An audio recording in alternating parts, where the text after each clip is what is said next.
Assalamualaikum warahmatullahi wabarakatuh.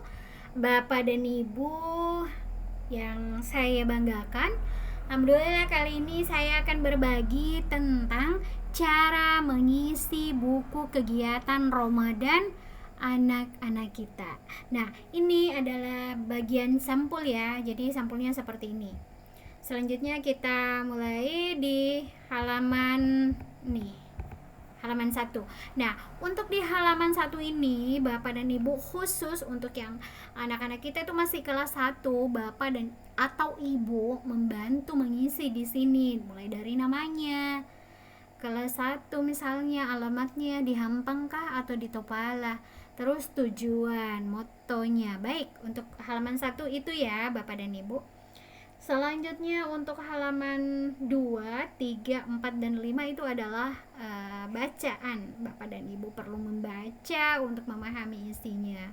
Baik, kita lanjut ke halaman 6. Bapak dan Ibu, terlebih dahulu saya sampaikan bahwa tanggal 27 dan 28 Februari sampai tanggal 5 Maret itu bukan hari libur. Jadi anak-anak kita tidak libur, tetap hari belajar. Tapi belajarnya bukan di sekolah, tapi belajar mandiri di rumah. Nah, dari hasil belajar mandiri di rumah itu yang dicatat hasilnya di halaman 7 Bapak dan Ibu. Jadi dipantau dia untuk yang kelas tinggi, tapi untuk khusus untuk anak-anak kita yang masih kelas 1, saya berharap Bapak dan Ibu atau Bapak atau Ibu mendampingi, membantu mengisi bukunya, buku kegiatan Ramadan. Jadi di halaman 7 ini diisi sesuai dengan kegiatannya anak-anak kita selama kegiatan belajar mandiri di rumah. Jadi di sini ada 4 ragam kegiatan. Kegiatannya yang di rumah, ada 3 maaf. Kegiatannya di rumah, kegiatannya di masjid, kegiatannya di masyarakat. Nah, contoh pengisiannya atau referensi pengisiannya itu ada di halaman 6. Ini dia Bapak dan Ibu. Jadi ini adalah contoh. Tetapi kalau misalnya ada hal baik yang dilakukan atau dikerjakan anak-anak kita tetapi tidak terdapat di halaman 5 ini, Bapak dan Ibu boleh menuliskan anak-anak kita yang kelas 1 ya, dituliskan di halaman 7 sini. Misalnya tanggal 3 Maret, contoh pengisiannya di rumah. Apa yang dilakukan anak-anak kita di rumah? Misalnya sholat di rumah. Nah, itu contoh yang di rumah. Masjid, apa kegiatannya di masjid? Misalnya sholat, mengaji, seperti itu. Terus untuk bagian yang di kegiatan masyarakat, di masyarakat misalnya, boleh contohnya yang tanggal 3 ya, contohnya membantu membuat takjil atau makanan berbuka, makanan buka. Terus misalnya berbagi ya, kegiatan berbaginya, berbagi takjil. Contoh pengisiannya berbagi takjil. Kegiatannya itu misalnya kita meminta tolong anak mengantarkan takjil atau papa buka ke tetangga, seperti itu. Itu contoh pengisiannya. Untuk lebih jelasnya silahkan Bapak dan Ibu mencermati di halaman 6. Baik, untuk halaman 7 selesai, kita lanjut ke pengisian halaman 8 dan 9. Untuk di halaman 8 dan 9, Bapak dan Ibu, itu cara pengisiannya ada petunjuknya di bagian bawah halaman 9. Oke, kita lihat sama-sama. Ini ya. Ini. Jadi, untuk di halaman 8 dan halaman 9 itu cara pengisiannya begini. Jika itu tidak dilaksanakan, maka kolomnya diisi angka 0. Kalau sholatnya dilaksanakan di masjid, diisi angka 1. Kalau sholatnya dilaksanakan di rumah, diisi angka 2. Kalau tidak sholat karena berhalangan, ini khusus perempuan ya, yang sudah kelas atas ya, misalnya kelas 5, kelas 6. Kalau sudah dapat haid, misalnya tidak melaksanakan sholat karena haid, itu diisi angka 3. Nah, di samping angka-angka tadi yang sudah dituliskan, oh ya, untuk kolom ini halaman 8 deh, halaman 8 ya. Jadi ini untuk halaman 8 itu yang kolom pertama sekali itu adalah puasa. Jadi kalau misalnya dia berpuasa, diisi checklist Bapak dan Ibu. Ini untuk anak-anak kita yang masih kelas 1, puasanya tidak boleh dipaksa. Kalau belum mampu puasa full, boleh puasa setengah, tetap di checklist ini ya. Kalau misalnya puasa kalau misalnya dia puasa full, maka checklistnya 2. Untuk ini untuk anak kelas 1 ya. Kalau dia puasanya setengah, kalau dia checklist, diisi checklist 1 kalau dia puasanya full. Kalau dia puasanya setengah, dia berbuka di siang hari, maka 2 diisikan ke checklist. Nah, di samping checklist itu, ini kan sudah ya checklist, misalnya puasa full diisi 1 checklist.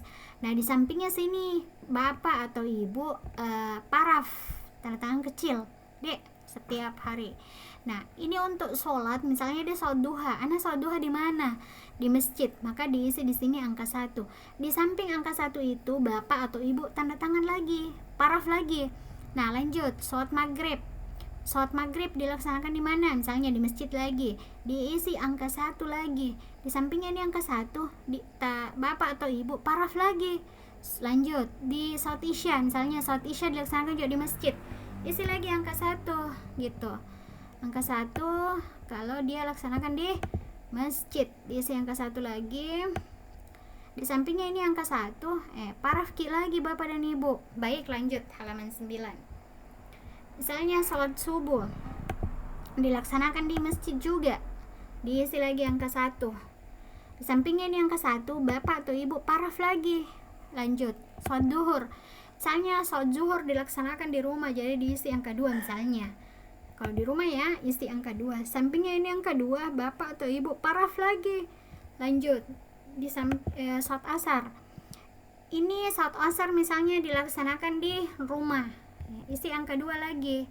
Angka 2, lalu di sampingnya ini angka 2, Bapak atau Ibu paraf lagi. Lanjut, ini kolom yang rawatib, Bapak dan Ibu diisi. Kalau dia salat sunat rawatib, misalnya salat sunat subuh, diisi lagi di mana dilaksanakan. Sama tadi cara pengisiannya, kalau dilaksanakan di rumah diisi angka 2, kalau dilaksanakan di masjid diisi angka 1. Kalau tidak salat sunat ke anak, misalnya tidak salat sunat ke waktu subuh, maka diisi 0 gitu. Ini diisi, ini ada 6 kolom di sini karena ya kan 5 sekali salat mau waktunya kan 5 kan. Nah, setiap salat mau waktu itu kalau melaksanakan salat sunat rawatib, salat sunat rawatib, maka diisi. Nah, tapi tidak setiap mengisi paraf. Untuk salat sunat, Bapak dan Ibu 1 kali saja paraf di sini, kolom ke-6 di bagian rawatib 1 kali. Paham kan? Baik Bapak dan Ibu, kita lanjut ke halaman 10. Ini ya tadi petunjuk pengisiannya untuk halaman 8 dan 9. Kita lanjut ke halaman 10. Di halaman 10 itu terkait sholat tarawih dan witir. Nah, di sini kalau dilaksanakan tarawih witirnya di checklist saja Bapak dan Ibu. Lanjut, kalau malam itu ada penceramah, dituliskan nama penceramahnya di bagian sini. Lanjut, apa judul ceramahnya, apa tema ceramahnya. Nah, terakhir, kolom terakhir di halaman 10 ini, pengurus masjid atau Bapak atau Ibu paraf di sini. Oke. Di kolom ini di paraf. Boleh pengurus masjid, boleh mama, boleh bapak. Oke, kita lanjut ke halaman 11. Halaman 11 ini khusus untuk anak-anak kita yang berjenis kelamin laki-laki. Karena ini tentang sholat Jumat. Jadi sholat Jumat, siapa nama khotib?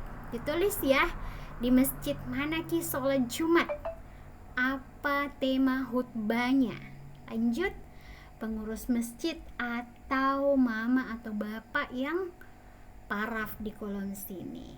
Oke, selesai untuk halaman 11. Lanjut di halaman 12. Oke, di halaman 12 ini tentang pelaksanaan tadarus. Nah, untuk anak-anak kita yang masih ikro, bapak dan ibu, untuk yang kelas 1 misalnya, ditulis di sini ikro berapa saja mengajinya ya. Mengaji ikro berapa. Lalu kemudian paraf di sini ya, bapak atau ibu. Tapi untuk anak-anak kita yang sudah bukan ikro lagi, di sini diisi misalnya baca surah apa gitu, atau juz berapa, juz apa, misalnya surah Al-Baqarah ayat berapa sampai ayat berapa.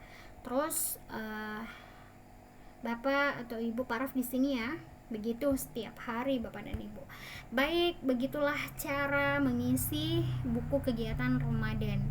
Mohon bapak dan ibu untuk mendampingi, membantu anak-anak kita, terutama yang masih kelas 1 untuk mengisi. Nah, selanjutnya kalau ada misalnya yang belum dipahami, boleh menghubungi bapak dan ibu guru untuk memperjelas kembali kalau ada yang dilupa cara pengisiannya. Baik, terima kasih. Cukup sekian. Assalamualaikum warahmatullahi wabarakatuh.